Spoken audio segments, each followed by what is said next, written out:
Hey guys, this is Suman, your own tarot card reader, and I welcome you to my channel Tarot Fragrance Suman. आज की reading हम उन लोगों के लिए करेंगे जिनके केस में उनके पार्टनर्स उनसे कई अरसे से सेपरेटेड है, नो कांटेक्ट में हैं, बातचीत नहीं हो रही आपस में दोनों की, और कुछ न्यूज़ नहीं है एक दूसरे के बारे में। और ये रीडिंग हम उन लोगों के लिए भी करेंगे जिनके केस में कोई लीगल हैसल्स चल रहे हैं, यानी जो लोग या तो लीगली सेपरेटेड होना चाह रहे हैं या डिवोर्स केस से गुज़र रहे हैं, उनके लिए भी ये रीडिंग रहेंगी। ओके, तो हम आज की रीडिंग से फाइंड आउट करेंगे कि क्या उनके लीगल केस में ये जो जजमेंट है उनके फेवर में जाएगा या नहीं, ठीक है, या फिर क्या प्रॉब्लम जारी है। इस चीज़ में हम थोड़ी सी गाइडेंस लेने की कोशिश करेंगे, ठीक है। रीडिंग को सीरियसली लेने की ज़रूरत नहीं है। रीडिंग के ज़रिए सिर्फ हम गाइडेंस ही लेने की कोशिश करेंगे। अपने ज़िंदगी के मेजर जो फैसले हैं वो आप सोच समझ के लीजिएगा, और only on the basis of reading ना लीजिए। रीडिंग से सिर्फ गाइडेंस लीजिए और उसके अकॉर्डिंगली फिर आप अपने एक्शन में एक्ट अपॉन कीजिए, ठीक है। तो चलो, you can imagine your partners name and try to have the trust and faith in the reader, in the reading, in the universe, and also in yourselves. So let us begin the reading. And yes, tarot is only for those people who believe in tarot. Okay, so yeah, so let us call upon all the angels from the universe to help us out with the reading. So आज की reading आपके partners की current feelings plus जो भी legal issues आप लोग के बीच में चल रहा है वो आखिर आपको उससे क्या फ़ायदा होगा या नुकसान होगा ये हम देख लेंगे, ठीक है। तो the first card is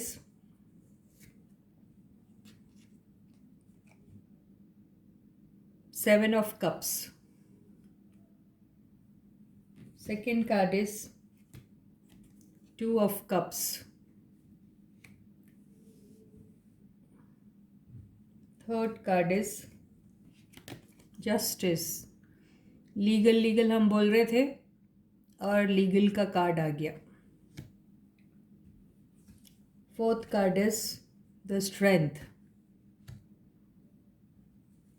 fifth card is ten of pentacles, bottom की एनर्जी द चैरियट। तो ये हैं आपकी कार्ड्स, और हम इसमें से चाहें तो क्लैरिफिकेशन भी ले लेंगे, ठीक है।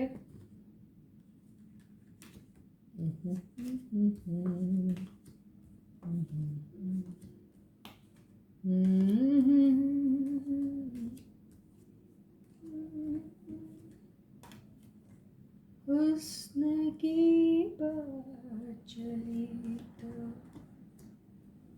तो तेरा नाम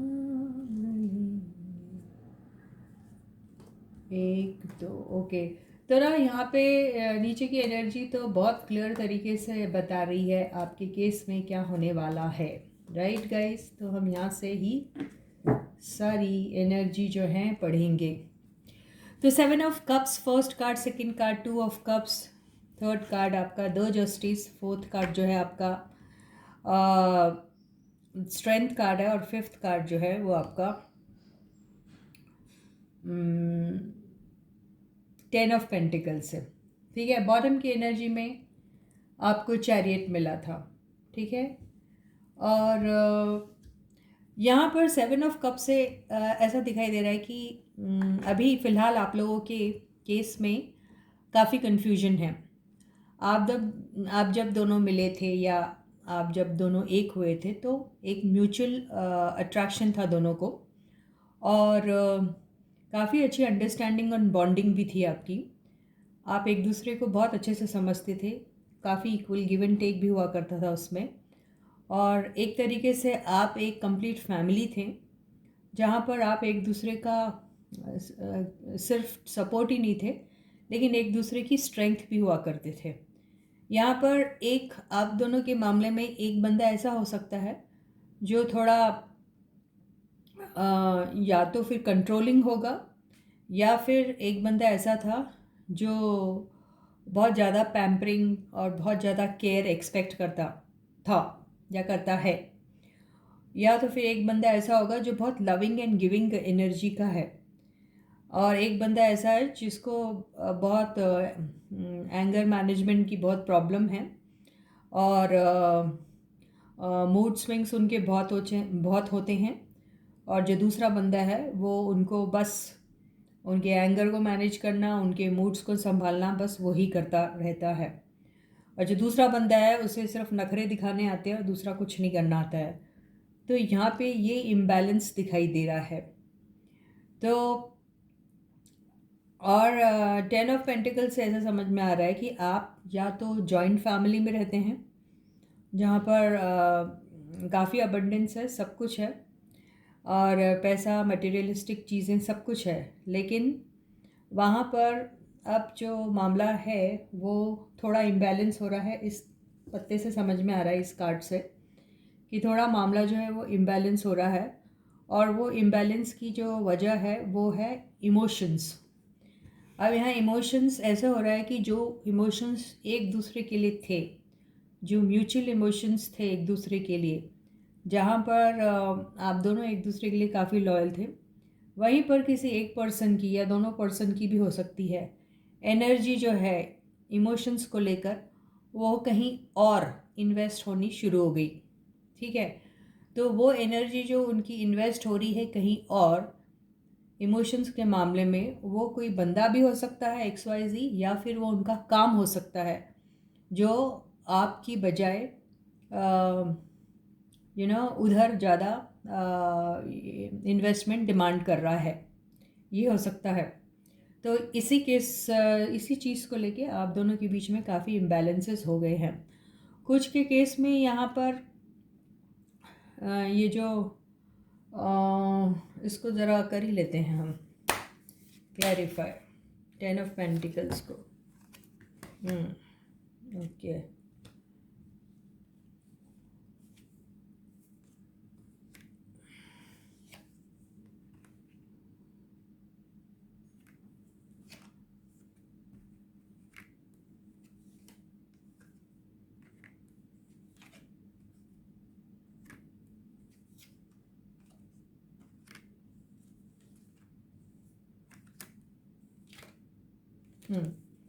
तो 10 ऑफ पेंटिकल्स को जिन कार्ड्स ने क्लैरिफाई किया, वो कार्ड्स जो हैं जो मैंने लिए हैं, क्योंकि ये मामला थोड़ा पेचीदा है तो मैंने सोचा थोड़ा इसको और भी ज़्यादा डिटेल्ड तरीके से पढ़ा जाए। 10 ऑफ पेंटिकल्स जो क्लैरिफाई हुआ है 8 ऑफ सॉर्ट्स की एनर्जी से, इसमें ऐसा लग रहा है कि वो जो आपका रिलेशनशिप, जहाँ पर आप एक फैमिली की तरह रहते थे, जहाँ बहुत प्यार था, बहुत ज़्यादा वार्म थे एक दूसरे के लिए, वहाँ पर कुछ घुटन सी महसूस होने लगी है आप दोनों में से किसी एक को। और वहाँ पर ऐसा लग रहा है कि फैमिली है तो एक, रहते तो साथ में हैं, बाहर से बहुत अच्छी दिखाई देती हैं, लेकिन अंदर ही अंदर आप लोग एक घुटन भरी जो लाइफ है वो जी रहे हैं, जहाँ पर वो फ्रीडम ऑफ एक्सप्रेशन नहीं है शायद। तो यहाँ आप अपने दिल की नहीं कह सकते, आपके मन में क्या चल रहा है ये खुल के एक्सप्रेस नहीं कर सकते हैं, या फिर आपके ऊपर बहुत सारी ऐसी चीज़ें थोपी जाती है जो आप ना चाहते हुए भी आपको वो उन चीज़ों को मानना पड़ता है। तो यहाँ आपने अपना खुद का जो एग्जिस्टेंस है वो खो दिया है, आप ऐसा फील कर रहे हैं। और वो जो कम्युनिकेशन आप दोनों के बीच में जो ओपन तरीके से हुआ करता था, वो भी अब नहीं हो रहा है। ठीक है, और यहाँ पे ऐसा लग रहा है कि आप दोनों के मामले में जो आपके पार्टनर है वो भी आपके साथ टच में सिर्फ अपनी नीड की वजह से ही रहते हैं, अदरवाइज़ वो आप और उनका जो एक कनेक्शन है, जो एक इमोशनल कनेक्ट रहता है, वो थोड़ा मिसिंग सा दिखाई दे रहा है। और ये सब चीज़ों की वजह आपके बच्चे भी हो सकते हैं और आपके घर के एल्डरली पर्सन भी हो सकते हैं, जिसमें मेन रोल जो प्ले कर रहे हैं वो इस घर के हेड कर रहे हैं। तो घर के हेड की कुछ ऐसी डिमांड्स है जो शायद आप उन डिमांड्स को डोमिनेंस समझ रहे हैं, क्योंकि आपको ऐसा लग रहा है कि जो आपके घर के जो एल्डरली पर्सन है वो बहुत ज़्यादा डोमिनियरिंग है और आपको उन्हीं के रूल्स और कायदे कानून मानने पड़ते हैं। और वही वजह है कि आपको वहाँ पर थोड़ी घुटन सी महसूस हो रही है। और यहाँ पे ऐसा लग रहा है कि बच्चों के मामले में अगर हम कहें तो ऐसा लग रहा है यहाँ पर कि बच्चों को जितनी तवज्जो दी जा रही उतनी तवज्जो शायद से जो यहाँ के आप लोग हैं जो एज पार्टनर्स, उनको उतना ज़्यादा फ्रीडम नहीं है जितना शायद बच्चों को होगा। यहाँ ऐसा दिखाई दे रहा है, या फिर यहाँ ऐसा भी दिखाई दे रहा है कि यहाँ पर आपको परेशानी हो रही है बड़े लोग और बच्चे लोगों के बीच में ठीक तरीके से तालमेल बिठाने में। तो घर में कुछ ऐसे मेंबर्स हैं, एल्डरली पीपल, जो अपनी डिमांड रखते हैं, और कुछ बच्चे हैं ऐसे हैं आपके जिनकी डिमांड कुछ और डिफरेंट से हैं। तो यहाँ इन दोनों की वजह से ये जो आपका आपसी तालमेल है इन दोनों को related to your kids and related to your elderly people in the house, उस चीज़ को आपको बैलेंस करने में मुश्किल हो रही है। और इसी के चलते आप लोगों की रिलेशनशिप में बहुत कॉन्फ्लिक्ट पैदा हो गया है। और कॉन्फ्लिक्ट इतना पैदा हो गया है कि ये सेपरेशन की कगार तक पहुंच गया है, और आप चाह रहे हैं कि इस चीज़ को आप किसी न किसी तरीके से ख़त्म कर दें।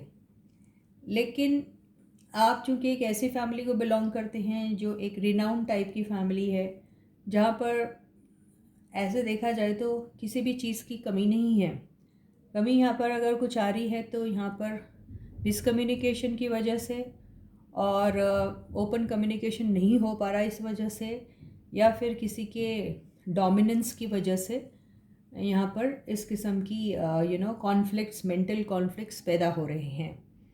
और इम्बैलेंस भी बहुत बड़ा यहाँ पर एक फैक्टर है। इम्बैलेंस इसलिए भी हो रहा है क्योंकि आपको फ्रीडम ऑफ एक्सप्रेशन नहीं मिल रहा, आप ऐसा सोच रहे हैं।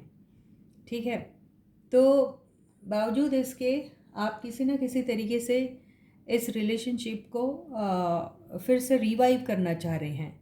आप चाह रहे हैं कि इस रिलेशनशिप को फिर से एक मौका दिया जाए, और कार्ड्स भी ये शो कर रहे हैं कि इस रिलेशनशिप को मौका दिया जा सकता है, प्रोवाइडेड आप इसमें बैलेंस ठीक से बिठाना सीख जाए और इस रिलेशनशिप को फिर से एक स्टार्ट ओवर का, क्योंकि कार्ड आया है, तो या तो आप खुद चाहते हैं कि स्टार्ट ओवर हो, या फिर आपको गाइडेंस मिल रही है यूनिवर्स की तरफ से कि you can start over the relationship. आपको दिखाई दे रहे हैं कार्ड्स या नहीं दिख रहे हैं?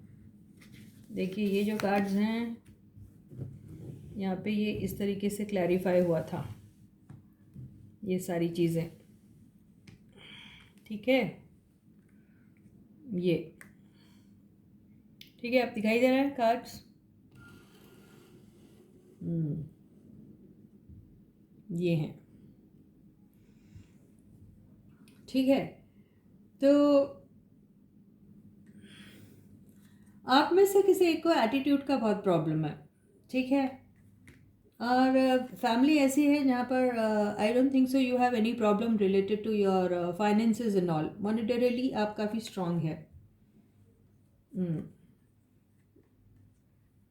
यस, यहाँ पर किसी को बहुत एंगर इश्यूज बहुत हैं यहाँ पर, और इसी वजह से जो आपकी रिलेशनशिप है थोड़ी टॉक्सिक होती जा रही है और एंड होने की कगार पर है, ऐसा ही दिखाई दे रहा है। लेकिन इसमें हैप्पीनेस की उम्मीद आप कर सकते हो, क्योंकि यहाँ पे उतना मेजर प्रॉब्लम नहीं है कि थर्ड पार्टी आ गई एंड ऑल दैट, उतना नहीं दिख रहा है ये सब चीज़ें।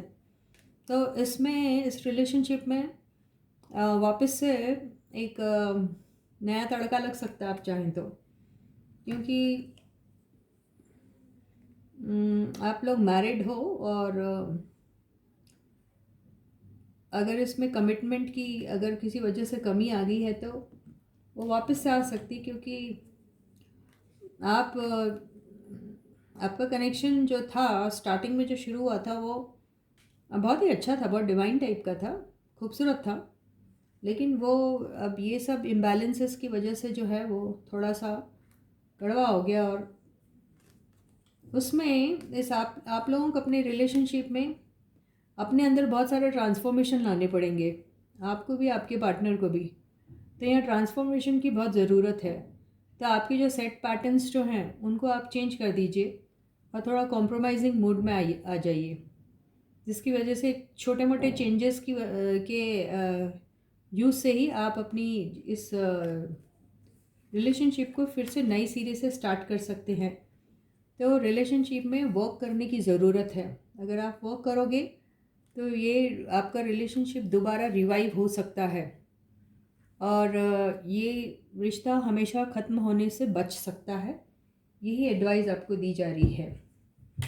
तो इसके पहले कि आप कोर्ट कचहरी का वो करें, या जिनका भी अगर कोर्ट कचहरी का मामला भी होगा, तो वहाँ पर मुझे लगता है कि आपको अपने लीगल एडवाइज़र से यही सलाह मिलने वाली है कि आप अपने एग्जिस्टिंग रिलेशनशिप में थोड़े से कॉम्प्रोमाइज़ कर लीजिए, और आप दोनों अपनी अपनी तरफ से अपने अपने अंदर थोड़ी एनर्जीज़ जो हैं नेगेटिव उसको निकाल के पॉजिटिव एनर्जीज़ में कन्वर्ट करिए, बैलेंस ले आइए, और इस रिलेशनशिप को एक और मौका दे दीजिए, क्योंकि आप दोनों को एक म्यूचुअल अट्रैक्शन तो है। ठीक है, जब आप लोगों का जो भी यूनियन हुआ था एज अ मैरिड कपल या as a couple whatever, that was divine, you were in love with each other, ऐसा ही दिखाई दे रहा है। तो अब हर रिलेशनशिप में कोई भी हो, और एक बियॉन्ड अ पॉइंट, एक पॉइंट के बाद क्लैशेस आते ही हैं, कॉन्फ्लिक्ट्स आते ही हैं, और वो स्पेशली तब ज़्यादा ये चीज़ें डोमिनेंट होती है जब आप एक जॉइंट फैमिली में रहते हैं, जहाँ तरह तरह के लोग रहते हैं ना, सब अलग अलग डिफरेंट टाइप के नेचर होते हैं। फिर जो ऑलरेडी उस फैमिली में कई साल से रह रहे हैं, जैसे आपकी इन लॉज वगैरह, फिर उनको मुश्किल होता है कि किसी नए बंदे के साथ आकर फिर अपने सेट पैटर्न्स को चेंज करना, राइट। तो और फिर वहाँ ईगो भी आ जाती है बहुत सारे टाइम पे, उन्हें अपने पोजीशन को लूज़ करने का डर होता है। तो ऐसी बहुत सारी बातें होती है, अपना और अपना जो उन्होंने बेटा बेटी जो भी रेस किए, जो हवाले कर दी किसी और पर्सन के, उनकी तरफ वो बड़े पॉजिटिव से हो जाते। ठीक है, जिसके पहले शायद उनको पूछते भी नहीं होंगे खाना खाया, या रात को नींद अच्छे से आई, लेकिन शादी होने के बाद ये दोनों चीज़ों की चिंता अचानक से होने लगती है। तो ऐसा होता है बहुत। तो आपको और आपके एल्डरली पीपल जो भी है घर में और बच्चे, आप सबको एडजस्टमेंट करना है, एडजस्टमेंट करने की बहुत ज़रूरत है। और ये अच्छा खासा अगर आपका फैमिली है तो उसको ये छोटे मोटे फ्लॉस की वजह से मत तोड़िएगा, ये एडवाइस आपको दी जा रही। तो इसी के साथ ये रीडिंग यहीं ख़त्म होती है। मेरे ख्याल से ये एडवाइस सेम आपको आपके लीगल एडवाइज़र भी देंगे। तो आपस में फैमिली मिलके बात करें और इसको सॉर्ट आउट करें। तो जी हाँ, मेरे सारे सब्सक्राइबर्स को ढेर सारा प्यार, a big thank you, and lots of love, and lots of good luck and best wishes. And all those people who haven't yet subscribed, जल्दी से सब्सक्राइब कर दीजिए। ज़्यादा कुछ नहीं करना है, सब्सक्राइब का बटन दबाना है। अगर आपने सब्सक्राइब नहीं किया है तो बेल आइकन को हिट करना है, ताकि आपको नोटिफिकेशन मिले और टाइम पे आपको वीडियो देखने मिल जाए। और जी हाँ, आप सब्सक्राइब करेंगे, कमेंट्स लिखेंगे, लाइक्स डालेंगे वीडियो में, तो मुझे बहुत अच्छा लगेगा। तो आप ज़रूर करिए ये सब। और यस, अगले वीडियो में मिलने का वादा करती हूँ। तब तक आप अपना बहुत बहुत बहुत अच्छा ख्याल रखिएगा। Thank you guys.